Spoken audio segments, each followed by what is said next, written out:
Doctor private parts దగ్గర ఉన్న hair తీసేయడం మంచిదంటారా? ఉంచాలంటారా? ప్రైవేట్ పార్ట్స్ దగ్గర ఉన్న హెయిర్ తీసేయడమే బెటర్. హ్మ్. తీసేస్తే అక్కడ బ్లడ్ సర్క్యులేషన్ మంచిగా వెళ్తుంది. ఒక స్టడీ ప్రకారం ఏందంటే, అబ్బాయిలకు అక్కడ ఒకవేళ హెయిర్ తీసేస్తే వాళ్ళు అక్కడ అంగం హెల్తీ ఉంటుంది. ఓకే. కొంతమందికి చిన్నగా అయిపోయిందనే ఏదైతే కాంప్లెక్స్ ఉంటుందో, ఆ హెయిర్ తీసేయంగానే వాళ్ళకు అంగం సైజు మంచిగా కనిపిస్తది. వాళ్ళకు ఓకే. ఒక ఫీలింగ్ వచ్చేస్తది. అంటే వాళ్ళకు సైకలాజికల్లీ ఏం ఫీల్ అవుతారంటే కొంచెం పెరిగిందన్నట్టు కనిపిస్తది. లావైనట్టు కనిపిస్తుంది.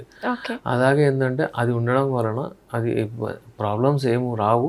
కానీ ఏందంటే ఒక లాజిక్ ప్రకారం చూస్తే బ్లడ్ సర్క్యులేషన్ అది ఇది అన్వాంటెడ్ అక్కడ పోతుంది కదా! సో, అది ఆగిపోతుంది. జస్ట్ ఫర్ ద గ్రోత్ అంటే అక్కడ ఎరెక్షన్స్‌కి దానికి దీనికి ఎళ్తుంది. ఓకే. అబ్బాయిల గురించి okay. What about women? Women గూడా అంటే హెయిర్ తీసేయడమే బెటరు యూజువల్లీ. ఓకే. ఎందుకంటే అక్కడ సర్క్యులేషన్ ఇష్యూ.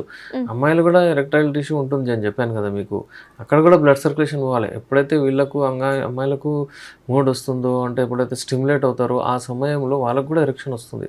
ఓకే. అదే క్లైటోరిస్ అక్కడ ఉబ్బుతుంది అక్కడ. ఆళ్ళకు క్లైటోరిస్ ఏదైతే ఉందో బటన్ షేప్డ్ స్ట్రక్చర్ అక్కడ అది ఎరెక్ట్ అయ్యి ఇట్లా పోతుంది. అది లోపల ఉంటుంది కాబట్టి కనబడదు. హ్మ్. అబ్బాయిలో కొంచెం పెద్దగా ఉంటుంది కనబడుతుంది. ఇంకా ఓకే. ఏంటంటే ఇక్కడ ఉట్టి కార్పోరా స్పాంజియోసా ఉంటుంది. ఈ కార్పోరా క్యావర్నోసా ఉంటుంది. అక్కడ 2 కార్పోరా స్పాంజియోసా ఒకటి ఏమో కార్పోరా స్పాంజియోసా ఉంటుంది కాబట్టి ఎక్కువగా ఎరెక్షన్స్ కనిపిస్తాయి.